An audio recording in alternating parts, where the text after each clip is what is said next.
के साथ मिलेगा, इनके साथ कभी नहीं मिलना।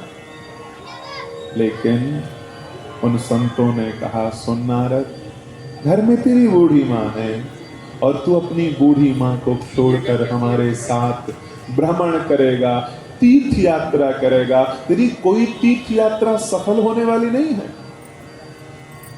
इसलिए अपनी जब तक माँ है उस माँ के सारे कृत्य कर, और जब तेरी माँ का देह हो जाए उनके और्ध्वदैहिक कृत्य करके चले आना। जो लोग अपने माता पिता का और्ध्वदैहिक कृत्य नहीं करते, समझते हैं और्ध्वदैहिक मृत्यु के उपरांत जो पिंडदान है, जो दसवें के एकादशाह द्वादशाह त्रयोदशी के संस्कार है, ये चल गया है ना, टाइम नहीं है, 3 दिन में कर लो, कोई पर्व है तो कर लो।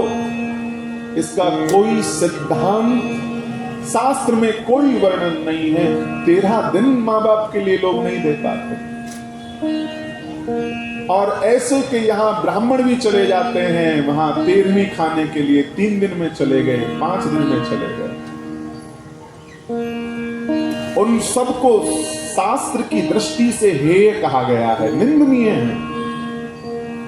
पाप का भक्षण तुम लोगों ने कर लिया। पुत्र का जन्म ही इसलिए होता है कि जो अपने माँ बाप की और्ध्वदैहिक क्रिया मृत्यु के उपरांत कर ले, जीते जी सेवा कर ले और गया में जाकर पिंडदान कर दे। इन 3 काम के लिए संतान को मनुष्य जन्म देता है। नहीं कर पाए तो संसार में होना व्यर्थ है। इन 3 कामों को अवश्य करें। एक दिन मां को सर्प ने खा लिया, उनके सारे कृत्य संपन्न किए देवर्षि नारद ने और वन को चले गए। हर वन में गुरुदेव संतों के द्वारा दिए गए उस मंत्र का जाप करने लगे। मंत्र से सिद्धि हो गई, भगवान में मन लगने लगा। एक दिन प्यास से बहुत व्याकुल थे, सारी ऊर्जा एकत्रित हो गई।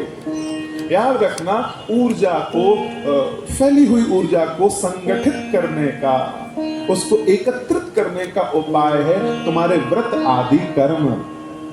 जिस दिन तुम्हें व्रत अच्छे से तुम करते हो, भूख अच्छे से लगती है, तो तुम्हारा मन चित्त कहीं नहीं भटकेगा, सारा मन एक ही जगह रहेगा, वो भाग भागों में नहीं बटेगा। इसलिए व्रत का विज्ञान हम लोगों को दिया था।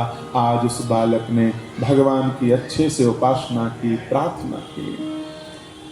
प्यास से व्याकुल नारद एक सरोवर में, एकांत वन में पहुंच गए। स्नान करके जल पिया और जैसे ही वृक्ष के नीचे बैठे, आज साक्षात भगवान नारायण मकराकृत कुंडल, पीतांबर धारण, मोर मुकुट, माथे पर तिलक, स्मित हास्य प्रकट हो गए।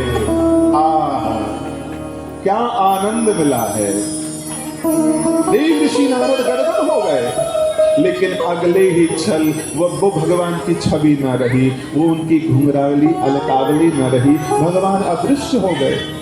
बालक रोने लगे, प्रभु क्यों मुझे छोड़ दिया। तब आकाशवाणी हुई, अभी पक्व कसायाणा दुर्दर्शो हम कुयोगिना। अभी तक तुम्हारा हृदय वैसा परिपक्व स्थिर नहीं हुआ जैसा मेरी शाश्वत प्राप्ति के लिए चाहिए, तो इस जन्म में भजन करो।